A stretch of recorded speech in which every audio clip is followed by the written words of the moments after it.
est comme mon père. Ouais, c'est mon Dieu. Ce pays contrôle le coronavirus et a sauvé l'humanité de la dévastation. Sois fort, nous sommes avec toi. Tout ce que veut Modi, c'est diviser les hindous et les musulmans.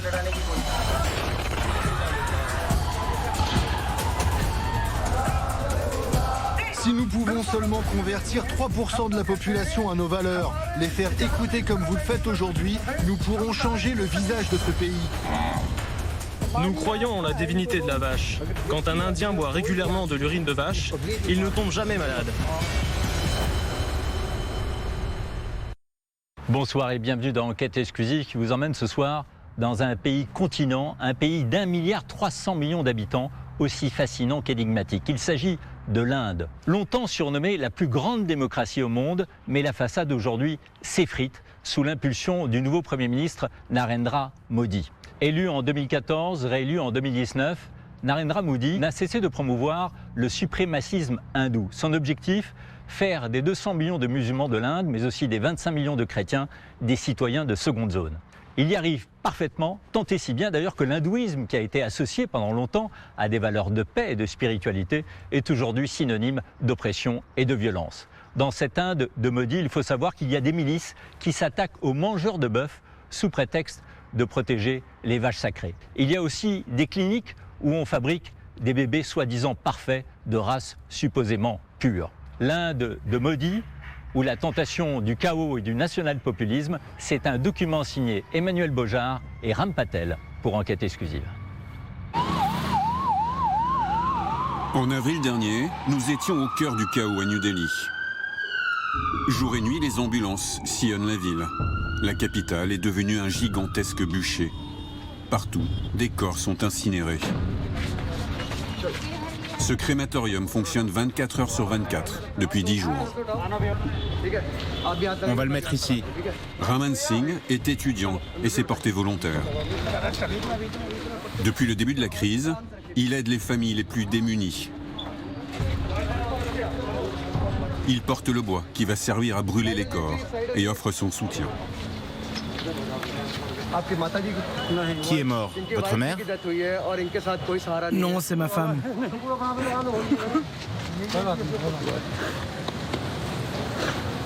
Sois fort, nous sommes avec toi. Je voudrais dire que le taux de mortalité indiqué par le gouvernement est complètement faux. Ils disent qu'il n'y a que 200 personnes qui sont mortes en une seule journée. C'est faux, c'est bien plus. Ce gouvernement, il ne fait rien. On n'a pas d'oxygène, pas de lit, pas de ventilateur, même pas assez d'ambulances. L'Inde bat des records de contamination et est devenue l'épicentre du virus dans le monde. Une hécatombe que n'avait pas vu venir celui qui dirige l'Inde depuis 8 ans, Narendra Modi, le Premier ministre, qui déclarait en janvier dernier que l'Inde avait vaincu la pandémie. Ce pays a réussi à contrôler le coronavirus et cela a permis de sauver le monde entier et l'humanité entière d'une dévastation certaine. 4 mois plus tard, l'Inde est à genoux. Les hôpitaux sont submergés, les malades meurent dans la rue par manque de moyens et d'organisation. Laissez passer l'ambulance, reculez, reculez! C'est la panique, les gens se battent pour des bouteilles d'oxygène et leur survie. On attend depuis ce matin, laissez-nous passer. S'il vous plaît, ma mère est en train de mourir. 350 000 malades et des milliers de morts chaque jour, dont beaucoup de jeunes. Médecins et bénévoles, comme Raman Singh, sont épuisés. Les critiques face à Modi sont de plus en plus nombreuses. On lui reproche d'avoir autorisé la Kumbh Mela, l'un des plus grands rassemblements religieux au monde. C'était en février dernier. 10 millions de pèlerins hindous réunis sans masque, ni aucun geste barrière. A-t-il voulu flatter son électorat? Modi, c'est le chef du BJP, le parti ultranationaliste hindou au pouvoir. Premier ministre depuis 2014, Narendra Modi rassure tout autant qu'il fait peur. D'abord vu comme libéral et moderne, comme un père de la nation, il s'est peu à peu transformé en gourou indien. Qui sait que derrière cette barbe blanche rassurante se cache un homme dur, déterminé, qui soutient une idéologie extrémiste.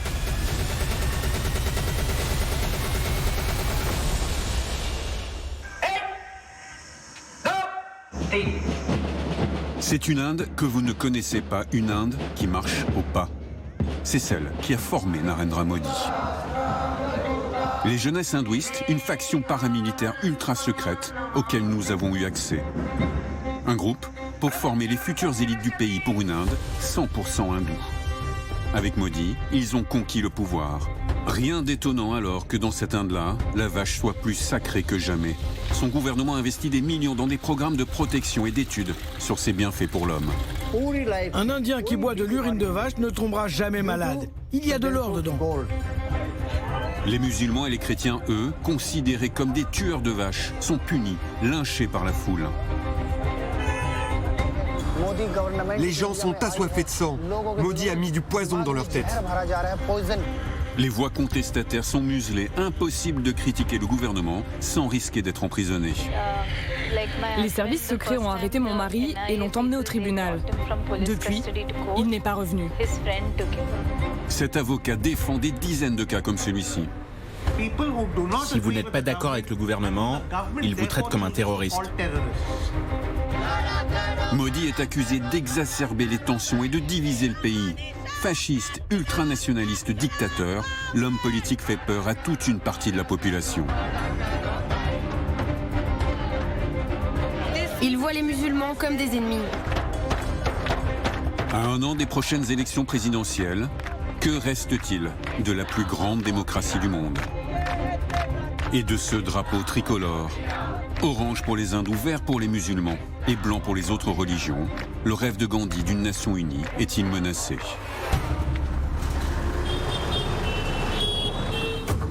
Au pays de Modi, les vaches, le saviez-vous, sont mieux traitées que les hommes. Elles sont devenues des divinités sur pattes. Dès son arrivée au pouvoir, le gouvernement de Modi a débloqué des dizaines de millions d'euros pour leur bien-être. À 1 heure de route de New Delhi, il existe une retraite de luxe pour des pensionnaires particuliers. C'est une goshala, un refuge pour vaches.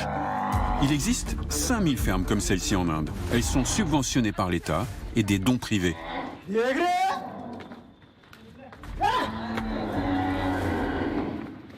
Cet ancien agent de sécurité, un fervent hindou, a quitté sa vie qui n'avait pas de sens selon lui pour se consacrer bénévolement à ses vaches. Nous croyons en la divinité de la vache. Ce sont des déesses, nos mères à tous. Dehors, elles souffrent et elles mangent n'importe quoi, même du plastique. Ici, tout est propre, elles ne s'intoxiquent pas. Ces vaches sont bichonnées et leurs déjections sont soigneusement récoltées. Celles-ci sont considérées comme miraculeuses. Tous les jours, l'ancien agent de sécurité et son jeune apprenti se lèvent à 4 heures du matin pour recueillir la première urine. Je les stimule, c'est pour les faire uriner. Une urine de premier choix, destinée à la consommation humaine. Beaucoup de maladies sont guéries rien qu'en touchant nos vaches ou en frottant la main sur leur dos. Les vaches indiennes sont les meilleures. Tous les médecins et les scientifiques s'accordent pour le dire. Ici, on croit aux vertus thérapeutiques de la vache sur l'homme. Le responsable de cette ferme, le docteur Daya, conçoit des médicaments à base d'urine et aussi de bouse de vache. Les déjections sont transformées, conditionnées en granulés ou en gélules avant d'être vendues dans les pharmacies du pays. Le docteur Daya veut nous montrer toutes les étapes. L'odeur d'urine et d'ammoniac est insoutenable. Eux semblent habitués. Nous versons l'urine de vache dans cette cuve. Ensuite, on la fait bouillir et de la mousse se forme. La mousse, c'est le gaz d'ammoniac qui est relâché. Ensuite, on retire cette mousse car elle pourrait endommager le foie. Et là, dans ces jarres, nous préparons toutes sortes de médicaments. Il y en a même pour guérir le sida et le cancer. On met la base et puis on ajoute tout ce dont on a besoin. Par exemple, de l'aloe vera ou du curcuma. Ensuite, on mélange à l'urine de vache. Sa pratique repose sur la conviction que tout ce qui sort des vaches est divin. Dans ces cuves, l'urine est filtrée jusqu'à devenir limpide. Regardez ça, c'est comme de l'eau. Lui-même en boit tous les jours.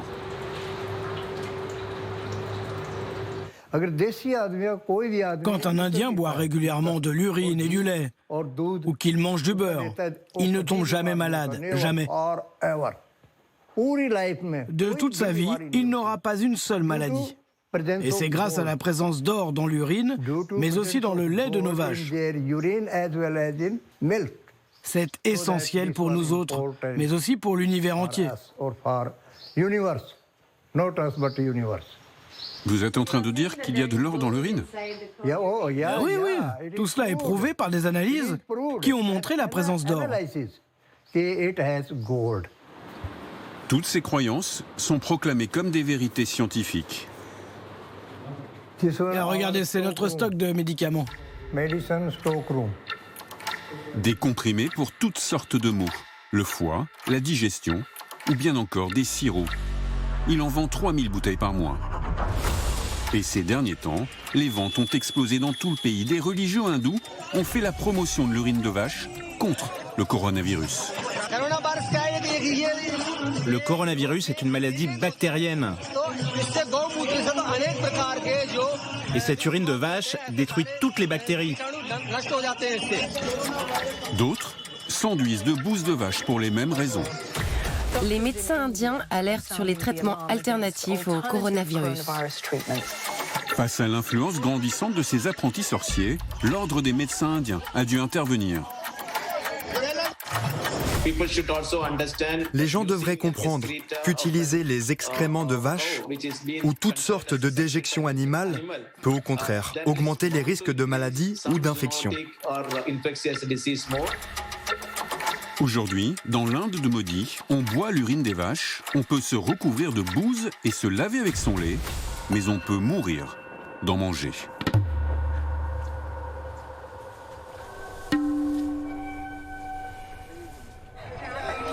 Ces dernières années, les vaches déchaînent les passions et les violences les plus extrêmes. Des hindous fanatisés qui frappent jusqu'à la mort. Il suffit d'être suspecté de manger du bœuf pour finir, comme ce jeune homme de 15 ans lynché par la foule, dans un train. Il était musulman. Les musulmans, 14% de la population, 200 millions d'Indiens, qui sont clairement devenus des cibles. Et Modi fait monter la pression. En 2019, il réforme l'accès à la citoyenneté indienne. La loi prévoit de régulariser les immigrés à condition qu'ils ne soient pas musulmans. Une mesure contre laquelle les Indiens de toute confession manifestent. Quand des célébrités, des étudiants, des citoyens ordinaires défendent une cause, c'est que c'est en train de devenir un mouvement. La tension monte et la situation dégénère en affrontement. À New Delhi, des extrémistes hindous s'introduisent dans plusieurs quartiers du nord de la ville, où vivent de nombreux musulmans. Ils sont armés et vont semer la terreur.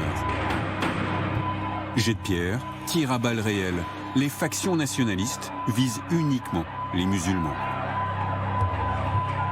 Durant 3 jours, les habitants appellent à l'aide, mais la police et l'armée venus en renfort ne font rien. Ils seront même suspectés d'avoir participé au lynchage. Des incendies criminels jusqu'à la destruction des habitations. Au bout de 3 jours et 2 nuits de folie meurtrière, les extrémistes hindous quittent les lieux. Le bilan est lourd, 54 morts, des centaines de blessés.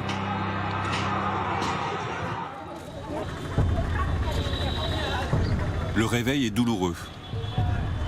3 quartiers de la capitale sont détruits. Des rues entières, avec leurs maisons et leurs commerces, ont été incendiées.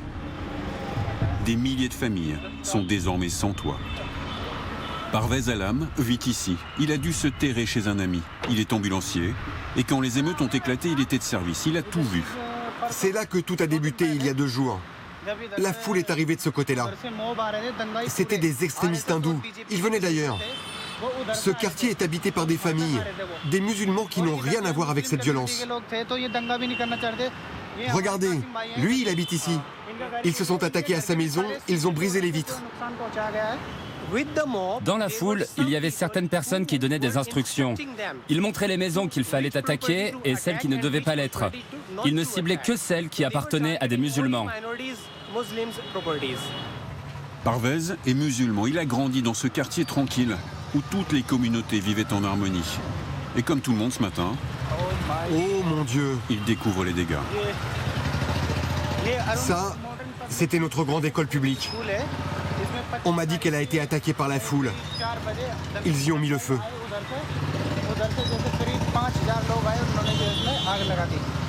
Il ne reste rien des salles de classe, des manuels scolaires, plus rien.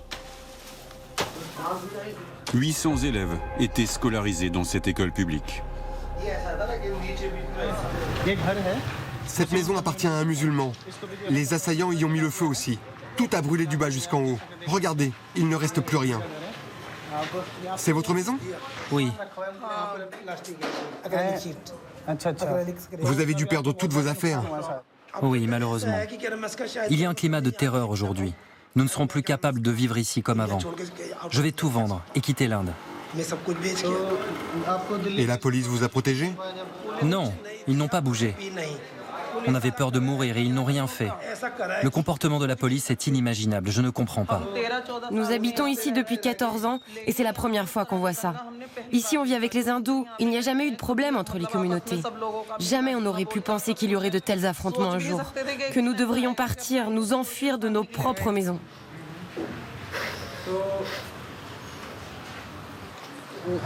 J'ai 24 ans. Et de toute ma vie, je n'ai jamais été témoin d'une telle violence à Delhi. Tout le monde avait très peur. On a cru mourir. Personne n'avait imaginé vivre de telles atrocités. Ici, on vit ensemble, quelle que soit notre religion. Mais depuis que Modi est au pouvoir, les gens sont pleins de haine et leurs esprits sont empoisonnés. Les gens sont assoiffés de sang. Jamais on n'aurait pu imaginer ça dans notre pays. Le pouvoir a-t-il laissé Delhi brûler? Au lendemain des affrontements, aucun officiel n'est encore venu sur les lieux. Les habitants sont livrés à eux-mêmes, alors il faut agir. Parvez a rempli son ambulance de nourriture, des dons qu'il a pu rassembler.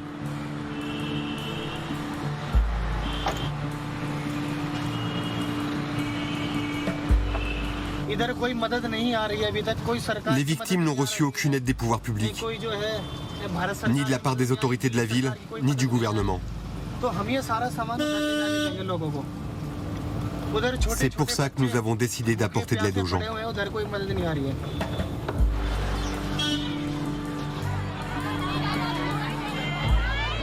Au volant de son ambulance, Parvez est rapidement bloqué. Des volontaires arrivent de toute la ville pour apporter leur aide aussi. Comme ces hommes en turban, des Sikhs, une autre minorité religieuse. Les gens crèvent de faim. Des enfants n'ont rien mangé depuis 3 jours.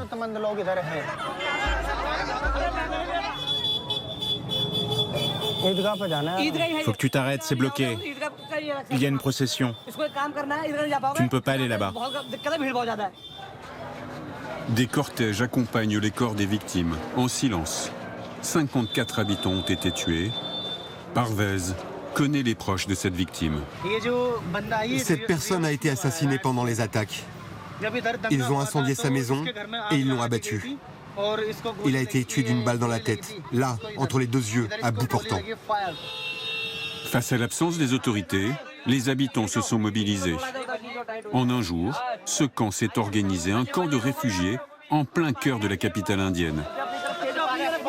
Les volontaires affluent de toute la ville pour monter des tentes et accueillir les familles à la rue. Tout le quartier accourt vers ce camp de fortune. Et Parvez fait partie des milliers de bénévoles sur le pied de guerre et révoltés. Les tentes sont là-bas. Laissez-le passer.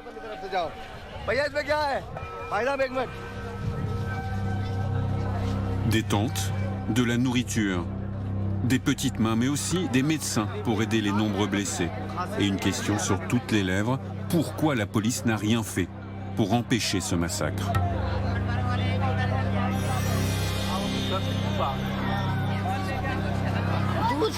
Quand la police est arrivée dans le quartier, on leur a demandé de nous aider à échapper aux attaques, en formant un cordon de sécurité pour nous protéger. Mais ils n'ont rien fait. On a dû se débrouiller pour fuir. Le calme est revenu, mais plus personne ne se sent en sécurité. Parvez, lui, est choqué par ces récits. Lui non plus ne comprend pas pourquoi 3 jours de violence ont été possibles dans une capitale, dans une démocratie. Il veut se rendre à la morgue, où sont rassemblées les familles des victimes, en colère. Elles attendent de pouvoir reconnaître les corps de leurs proches. Tout le monde, ici, se sent abandonné.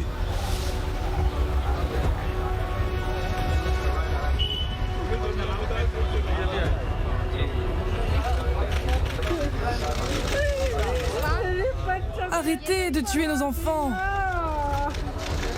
Les familles ont gardé la photo de leurs proches, un fils, un père, un frère, mutilés, lynchés.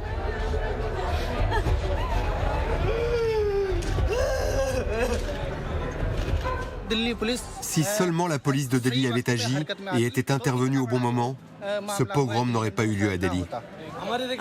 Le gouvernement dort. Il est aveugle aux atrocités. La police elle-même a tiré sur les victimes. La police est de mèche. Toute l'administration est de mèche.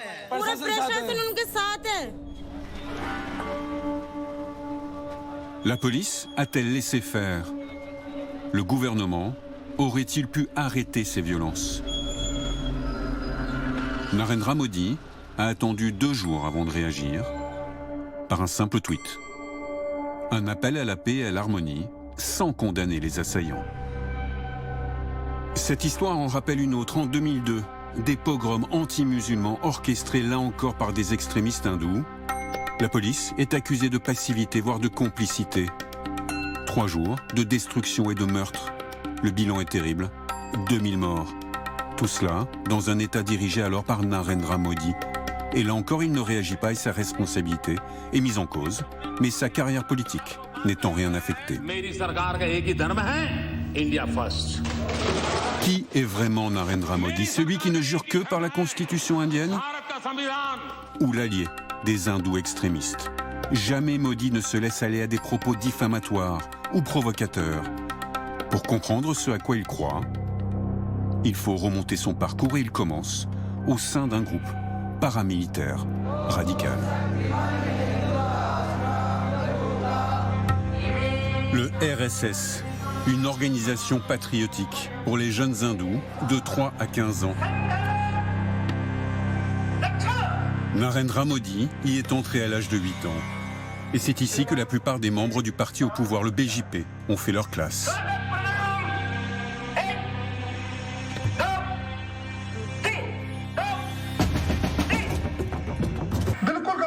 Si nous pouvons seulement convertir 3% de la nation en nos valeurs, faire asseoir les habitants, les faire écouter comme vous le faites aujourd'hui, alors nous pourrons changer le visage de ce pays.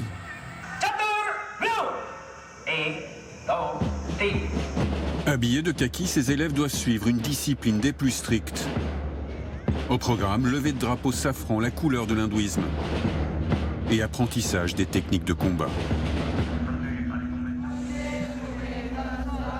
Pas d'interview possible ce jour-là, mais nous allons découvrir ailleurs jusqu'à quel délire paranoïaque peut aller le discours de ces suprémacistes. Nous avons pu nous rendre dans une école pour filles de l'organisation, lors d'un cours d'autodéfense. Imagine ta cible avant de tirer.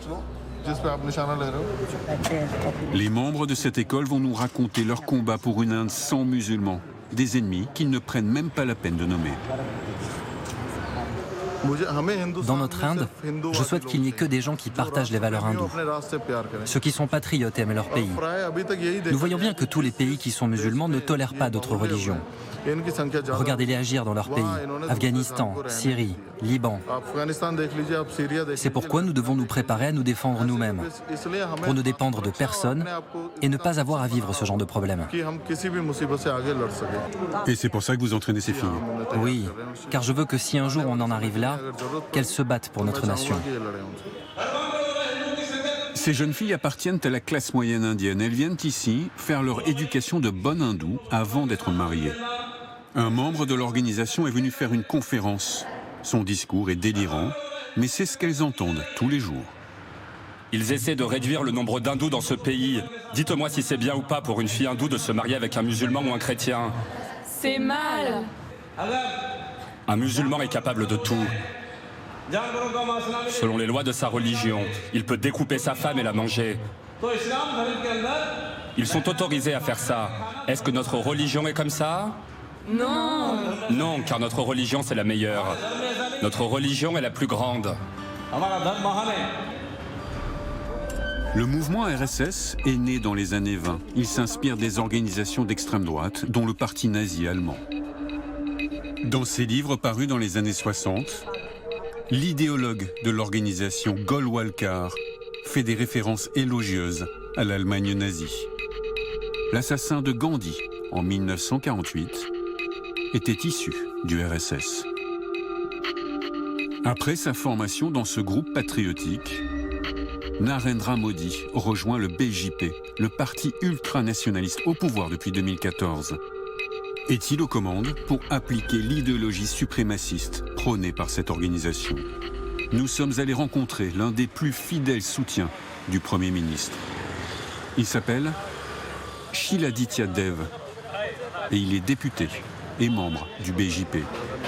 Connu aussi pour ses propos anti-musulmans, il ne se déplace jamais sans sa garde rapprochée. J'ai eu des menaces de mort. Il y a eu 400 appels au cours des 5 dernières années. À chaque fois des menaces. Des groupes musulmans, des groupes islamistes partout dans le monde. Ils s'identifient comme résidents au Bangladesh, au Pakistan et dans d'autres pays étrangers. Même depuis l'Angleterre, les Philippines, depuis les États-Unis, du Moyen-Orient, partout. Dans la région, Shiladitya Dev ne cache pas ses positions pro-hindoues. Aujourd'hui, il fait campagne dans un district à majorité hindoue. Il soutient le candidat du BJP pour les prochaines élections locales. Depuis des années, l'électorat hindou entend des discours sur le péril musulman.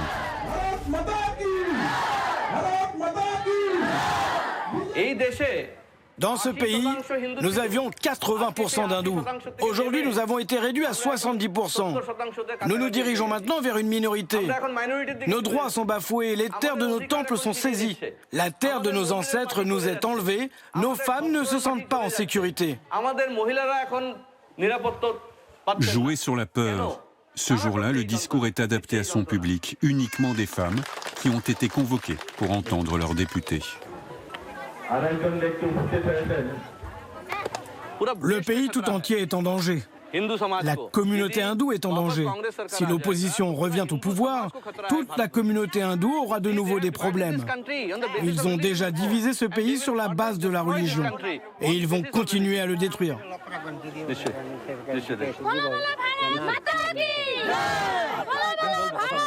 Pour ses électeurs, Shiladitya Dev porte la voix et le projet de leur Premier ministre, Narendra Modi.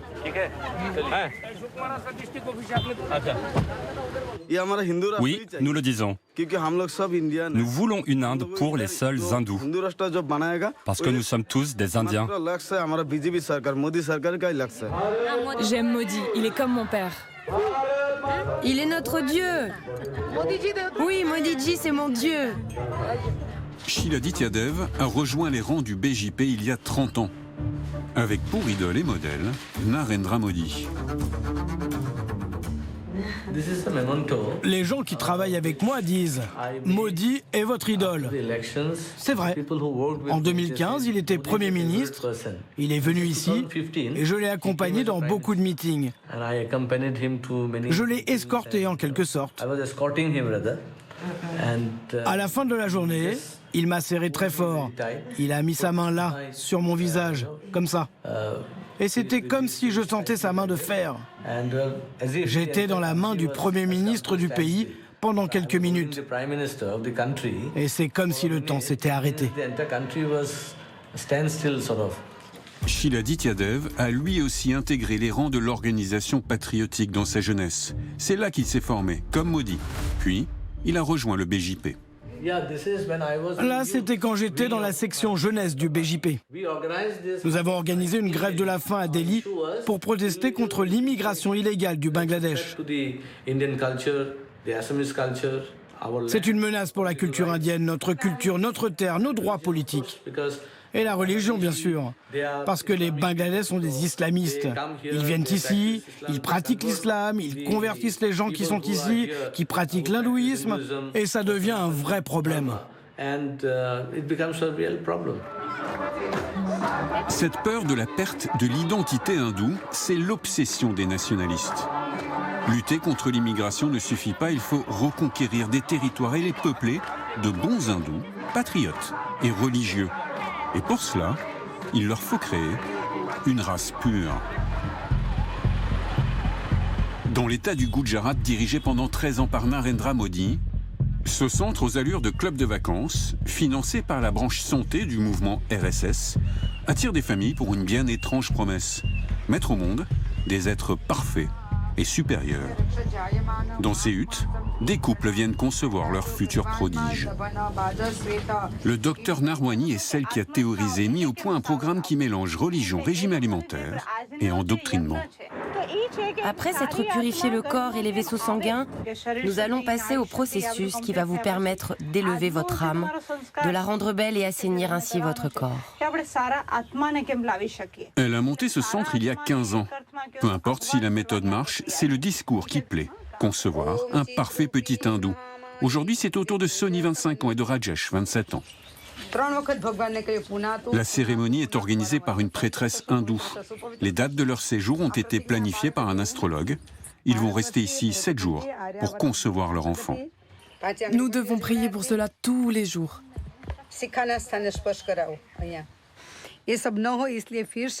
Pour les aider dans leur prière, le couple doit jeter au feu de l'urine et de la bouse de vache séchée. Ici, on emploie beaucoup le mot science, mais il n'a pas le même sens qu'ailleurs. C'est la science des Védas, qui vient des textes sacrés. C'est le processus. Nous devons suivre ces rituels. C'est purement scientifique. Par exemple, le moment particulier de la grossesse, c'est à partir du 6e jour de l'ovulation. Ce jour-là, la couleur que nous portons doit attirer les rayons cosmiques de l'univers. Derrière cette atmosphère de paix et de tranquillité, c'est la pensée suprémaciste hindoue qui est mise en pratique. Il y a l'idée de purifier le peuple indien. Une fois enceintes, les femmes suivent le programme pour que leur enfant soit un parfait hindou, pieux, intelligent et patriote. Le docteur Narwani a déjà ouvert une dizaine de cliniques à travers le pays. Plusieurs milliers d'enfants sont nés en suivant ce projet. Elle reçoit chaque jour des dizaines de patients et leur promet pour 800 € la naissance d'un prodige. Son programme débute bien avant la grossesse. Il est question de réparer les gènes abîmés. Pendant 9 mois, les futurs parents suivent un protocole alimentaire draconien, un régime purificateur. Vous suivez bien votre régime, hein? Du lait et tout le reste? Oui, le matin, je prends du lait d'amande, du riz soufflé et des biscuits de blé. Très bien. À tous ces patients, le docteur Narwani demande de lire les textes religieux, ces mêmes textes qui servent de référence aux nationalistes hindous. Vous avez tout assimilé? Je suis toujours en train de les apprendre. Parfait. Il faudra lire un peu plus. Hein. Dans ces textes sacrés se trouverait la vraie science, selon elle. Avant, les gens étaient plus obéissants et ils suivaient la tradition.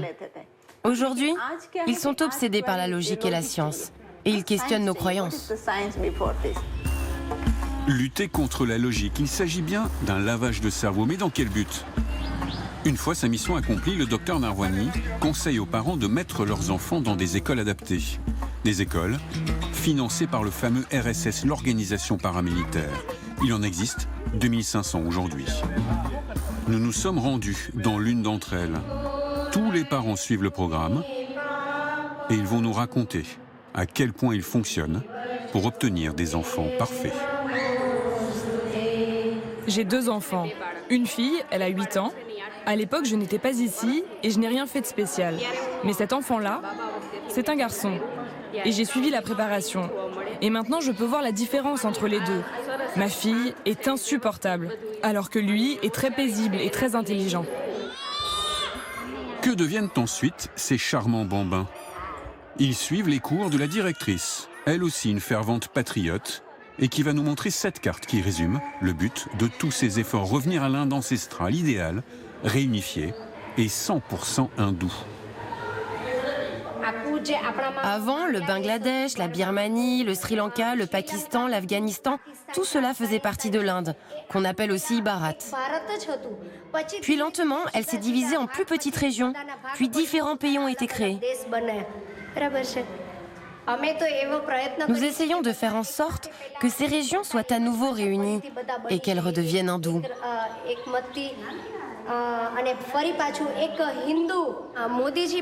Notre Premier ministre Modi souhaite également que l'Inde entière s'unisse et que le monde entier reconnaisse tous les domaines dans lesquels l'Inde excelle. Face à cette dérive ultranationaliste, difficile d'être critique. Et quand on essaye de l'être, cela peut très mal finir.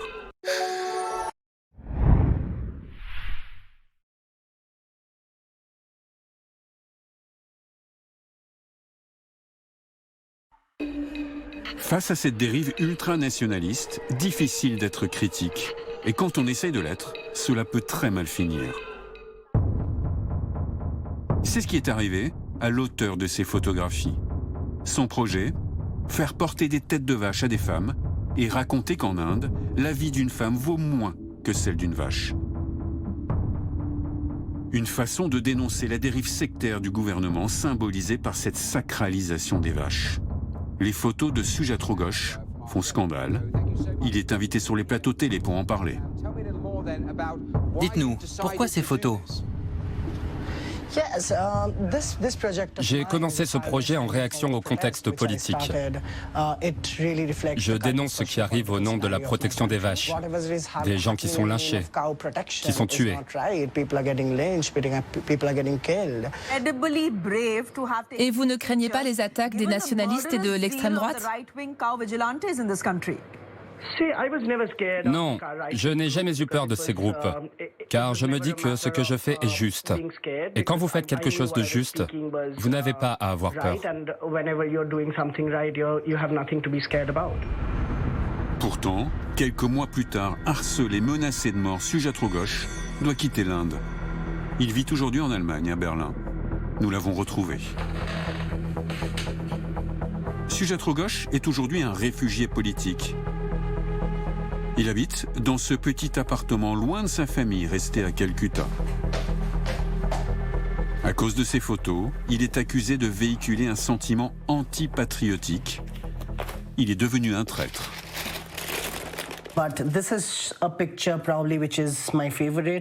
Je l'ai prise à Varanasi. C'est l'état où l'on vénère le plus la vache. Cet endroit est vraiment iconique. Un centre politique, le cœur religieux du Varanasi.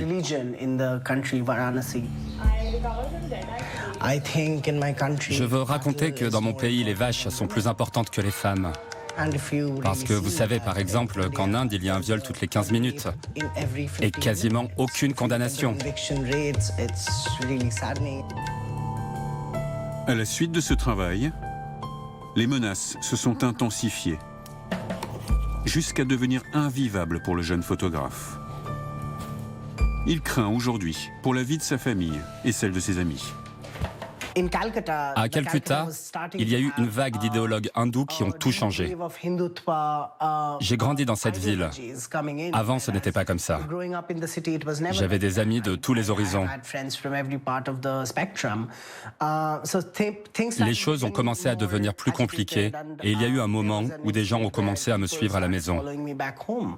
La réalité a changé à partir de 2014 avec les dirigeants actuels et ce Premier ministre qui avait déjà été accusé d'avoir laissé faire un pogrom.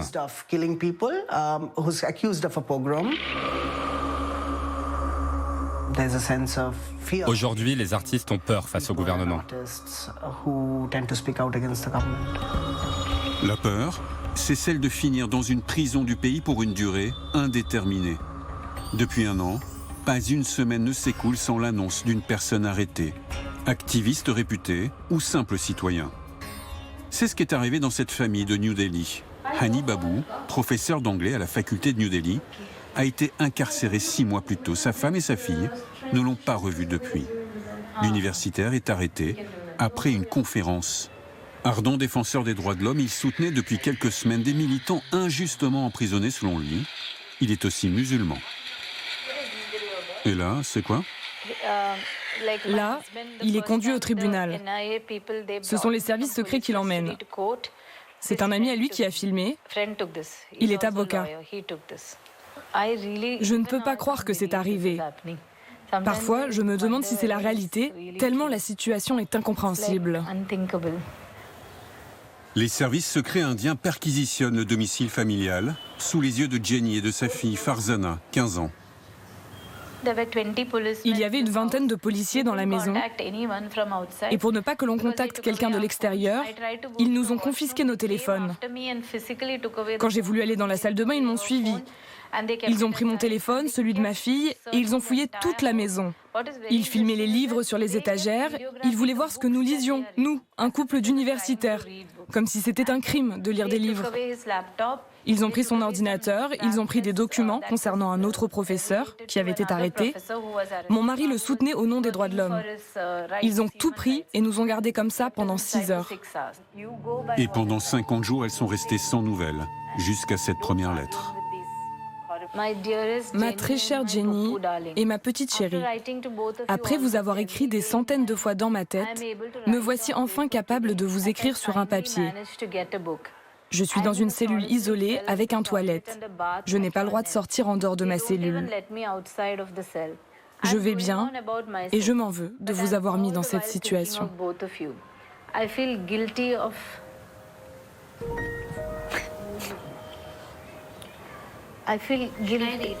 Tu veux que je continue? Mais je sais que vous êtes forte et ensemble nous allons combattre cette injustice, peu importe le temps que cela prendra.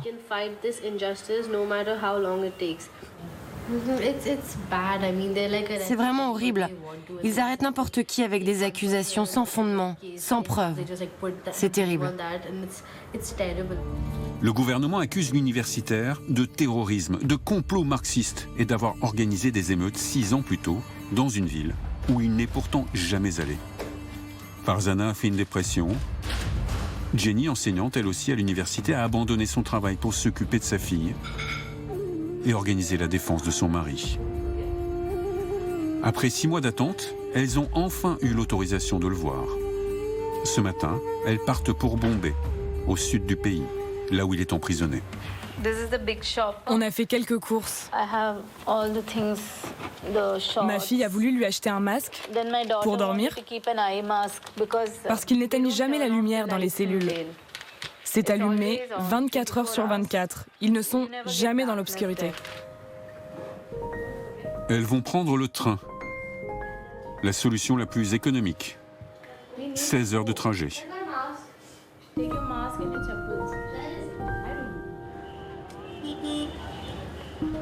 Elles se battent contre une arme redoutable.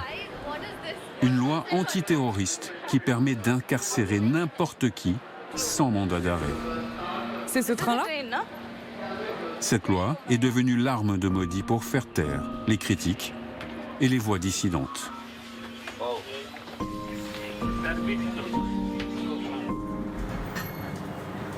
Là-bas, elles vont aussi rencontrer leur avocat. Elles espèrent encore un dénouement proche. Un long voyage les attend.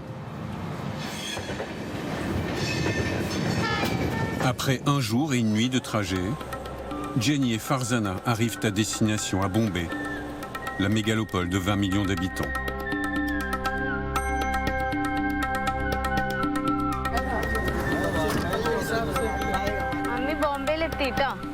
Maman, nous sommes arrivés à Bombay.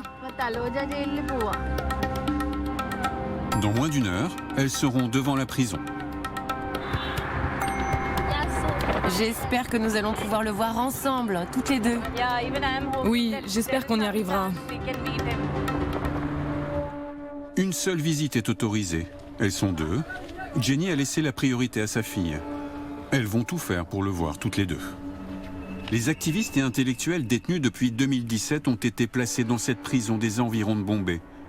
Certains sont à l'isolement, d'autres dans des cellules communes. 50 prisonniers en moyenne par pièce. Des matelas à même le sol. Après 6 heures d'attente, aux portes de la prison, Jenny a pu voir son mari On l'a rencontré. et Farzana, son père. Toutes les deux? Oui, toutes les deux. Au début, ils n'ont autorisé qu'une seule d'entre nous à entrer. Mais j'ai insisté et j'ai dit à une gardienne que j'étais de Delhi. Et j'ai commencé à pleurer et finalement elle a accepté. Nous l'avons vue et avons pu parler pendant un long moment, au moins 30 minutes. Mais non, 5 minutes seulement. Il m'a demandé comment j'allais et on a juste parlé un petit peu et puis ma mère est arrivée, ce qui était inattendu mais c'était tellement bien. Nous étions réunis tous les trois. On a enfin pu le voir, après 6 mois.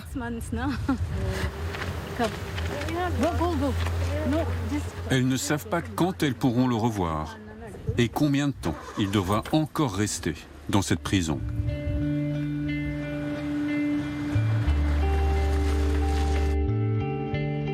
C'est auprès de leur avocat qu'elles comptent avoir des réponses. Le soir même, elles ont rendez-vous avec lui, à l'autre bout de la ville.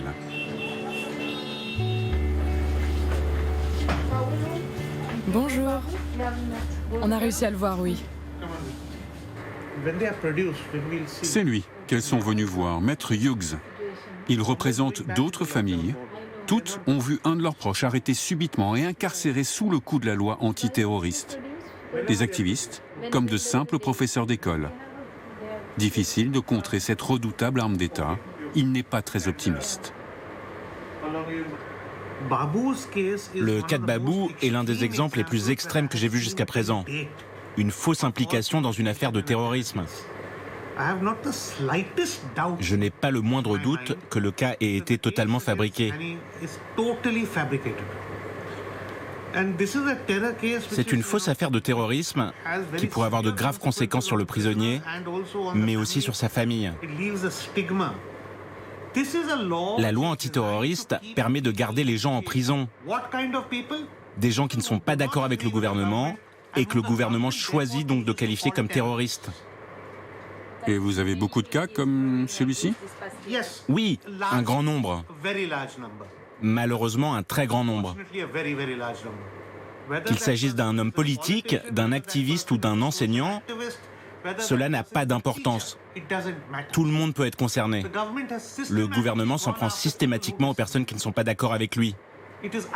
C'est sans précédent ce qui se passe. Je n'ai jamais vu ça. Et la justice aussi est avec Modi.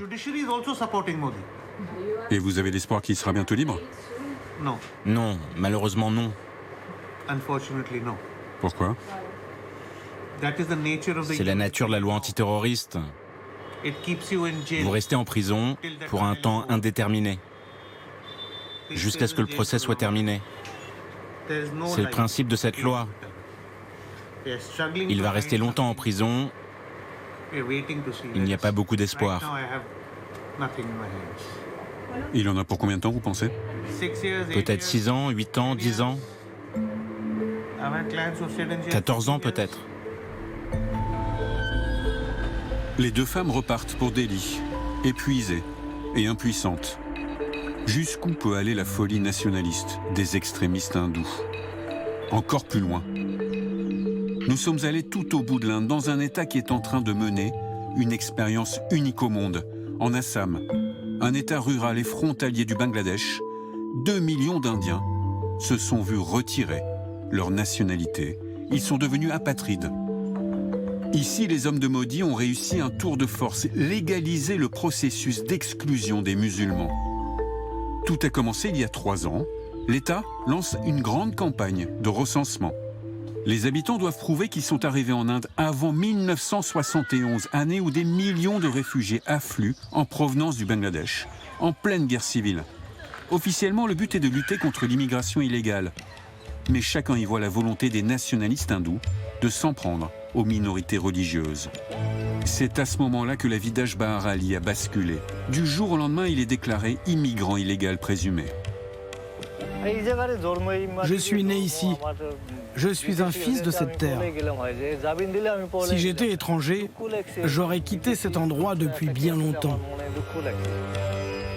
Le fermier est convoqué par la police pour présenter ses papiers. Comme tout le monde, il doit prouver qu'il est arrivé avant 1971. Mais illettré, sans avocat et faute d'argent, son dossier est incomplet. Voilà ce que j'ai pu trouver.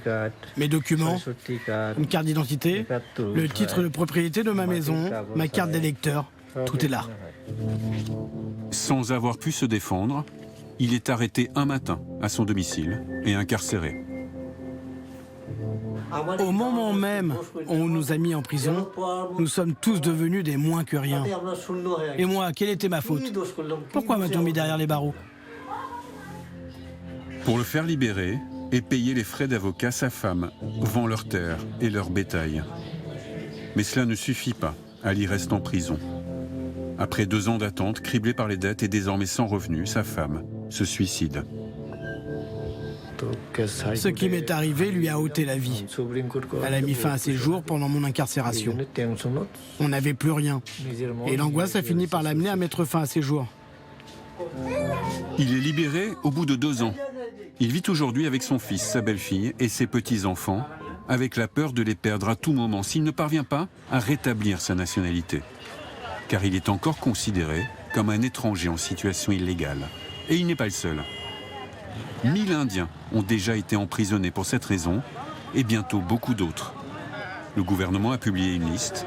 Près de 2 millions de personnes déchues de leur nationalité sont aujourd'hui susceptibles d'être arrêtées et emprisonnées à tout moment. Zaki Hussain est avocat et musulman. Sa famille est en Inde depuis plusieurs générations.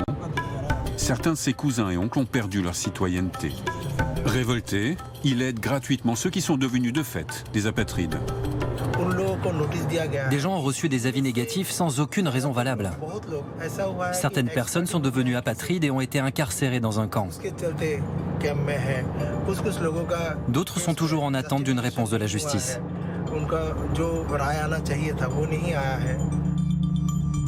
Des Indiens nés sur cette terre et enfermés dans des camps.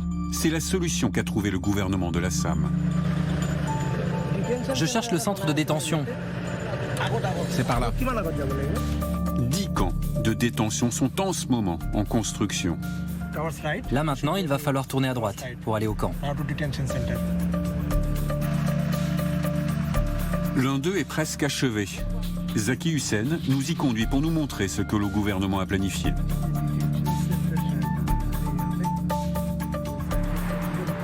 Le voici, construit au milieu de nulle part, loin des villes, loin des regards.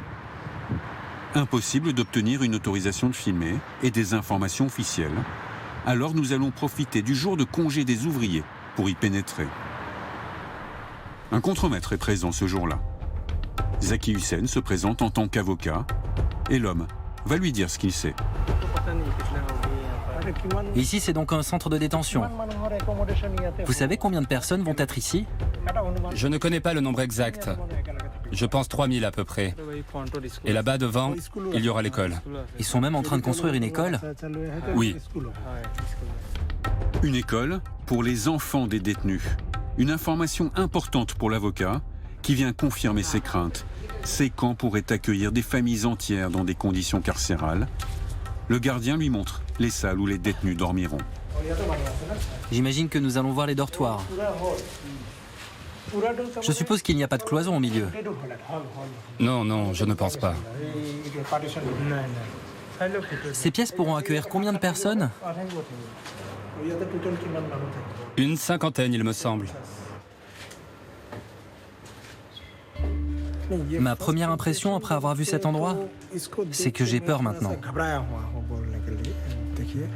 Toutes les personnes qui n'ont pas pu se défendre, même si elles ont les bons documents en leur possession, voilà où elles vont terminer. Ici, enfermés, et ils seront nombreux. Ce sera essentiellement des pauvres, des illettrés, des personnes dans des régions éloignées. Beaucoup de personnes sont concernées. Et seulement des musulmans, car eux ne peuvent être régularisés depuis la réforme de la citoyenneté. Combien de temps les détenus resteront-ils ici? Des années selon l'avocat, car le Bangladesh ne veut pas accueillir ceux qui jusqu'à présent étaient indiens. Zaki Hussain craint surtout une chose, que ce qui se passe ici serve d'exemple pour le gouvernement de Narendra Modi et finisse par s'appliquer dans tout le pays. À commencer par l'Uttar Pradesh, l'un des États les plus pauvres de l'Inde, dirigée aussi par le BJP. Face aux dérives du gouvernement, des êtres courageux se lèvent. Comme Parvez, le jeune ambulancier témoin des émeutes de New Delhi. À 26 ans, il s'est engagé en politique. Avec tout ce qui se passe, nous les jeunes de l'Inde, hindous, musulmans, les jeunes de toutes les communautés et de toutes les confessions, nous devons nous rassembler pour protéger notre pays et le faire avancer. Parvez a fait campagne dans sa commune d'origine, un district de 40 000 habitants, à majorité musulmane. Il est le plus jeune candidat. Il n'est lié à aucun parti et défend le pluralisme et la laïcité de la Constitution indienne. Je vous demande de soutenir de tout cœur et avec enthousiasme notre ami Parvez. Si vous me soutenez, je tiendrai mes promesses. Jusqu'à présent, je n'ai rien proposé sur la base d'une quelconque discrimination. Le jour J est arrivé. Dans cette région marquée par un fort illettrisme, les candidats sont représentés par des symboles. Parvez a choisi la sandale de bois en référence à celle portée par Gandhi. Il assiste au dépouillement de chaque bulletin.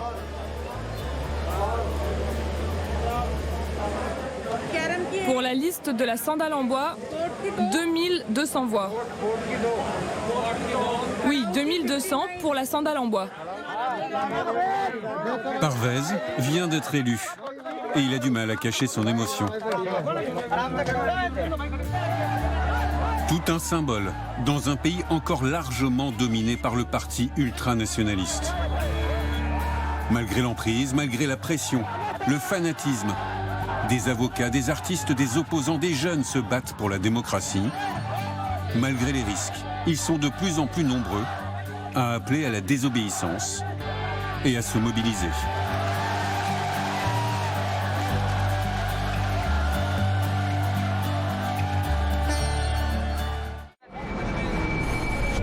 Si Narendra Modi est sorti fragilisé des élections régionales d'avril 2021, il garde la majorité. Dans certaines provinces, en revanche, son parti reste tout puissant, comme dans l'Assam, province frontalière avec le Bangladesh, où l'on retire la nationalité indienne à des millions de musulmans. Pour décrypter la politique du Premier ministre, nous rencontrons Christophe Jaffrelot, l'un des plus grands spécialistes du sous-continent indien. Bien, merci de nous accorder cet entretien, Christophe Jaffrelot. Avec plaisir. Vous êtes professeur à sciences politiques, vous êtes chercheur au CNRS également. Tout à fait. Et vous venez d'écrire ce livre qui s'appelle L'Inde de Modi, national populisme et démocratie ethnique. Alors, est-ce que l'Inde est vraiment un pays multireligieux, multiculturel ? Il l'est. Avec 14% de musulmans, l'Inde est l'un des plus grands pays musulmans du monde.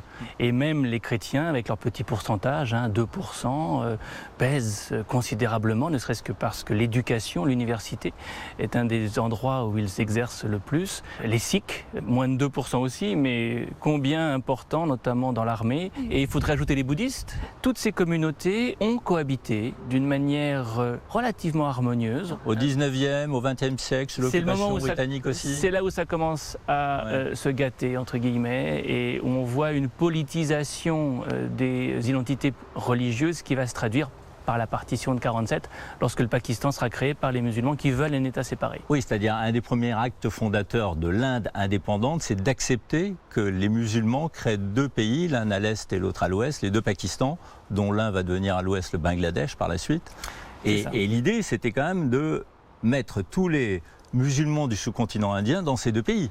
Donc il y avait de fait une partition. Il y a eu une partition de fait, effectivement, mais une bonne partie, la moitié en fait, des musulmans de l'Inde britannique sont restés en Inde et ont donc formé cette minorité considérable que le gouvernement indien de Nehru, à partir de 1947, a cherché à intégrer sur le mode multiculturel. Volontairement multiculturel. Délibérément et même avec un peu de volontarisme, faisant en sorte qu'il y ait des représentants des musulmans au gouvernement. Et puis cette idée de la nation s'est trouvée attaquée par l'autre idée de la nation, suivant laquelle les hindous étant les fils du sol, étant la communauté autochtone de l'Inde, c'est à elle que devait revenir le pouvoir et une forme de domination sociale aussi.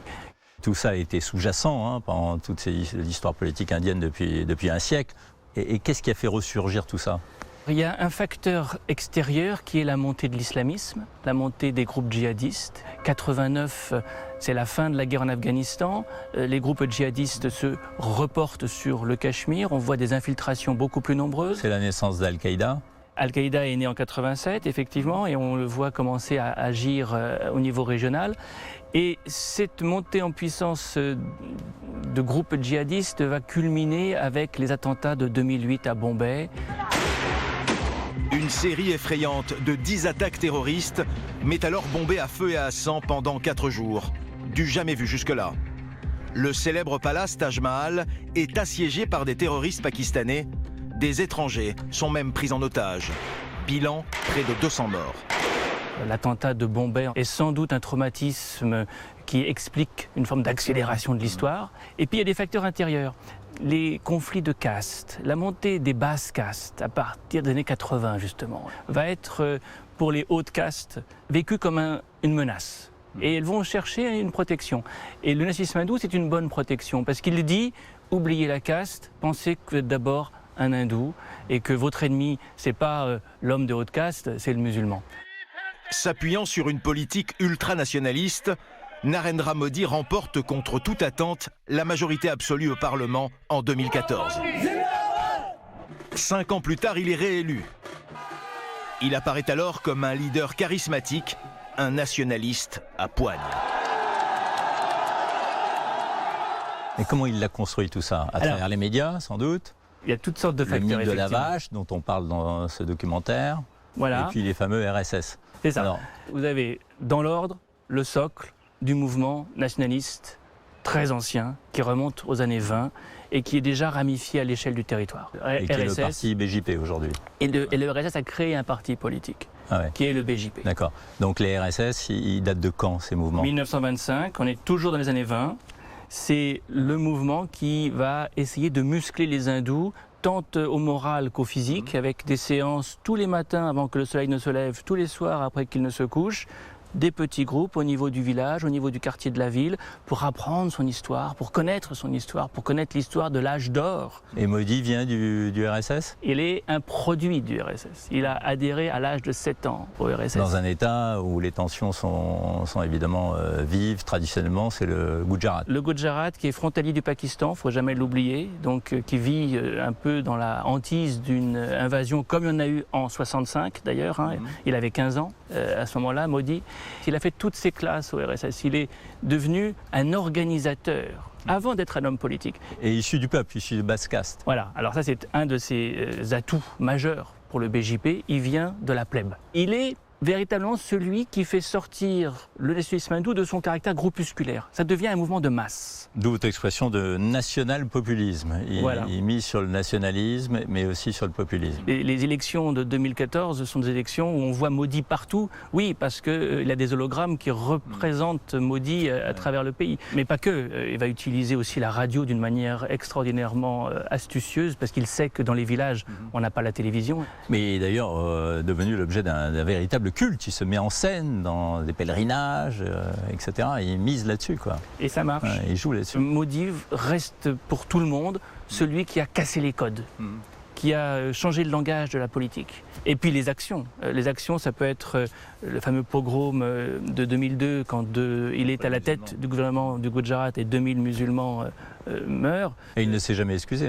Et il ne s'est jamais excusé. C'est le syndrome de l'homme fort. Je suis là pour vous défendre, pour vous protéger. Sauf que Narendra Modi n'avait pas vu venir la pandémie, ni le variant, encore moins la maladie du champignon noir, infection liée au Covid, mortelle dans 50% des cas. Plus inquiétant encore, dans un pays où beaucoup croient que l'urine de vache soigne le Covid, l'une des voix les plus écoutées d'Inde, le gourou populaire hindou Baba Ramdev, proche de Narendra Modi, annonce le mois dernier que le yoga a le pouvoir de guérir du Covid-19. Le Premier ministre ne l'a que timidement désavoué.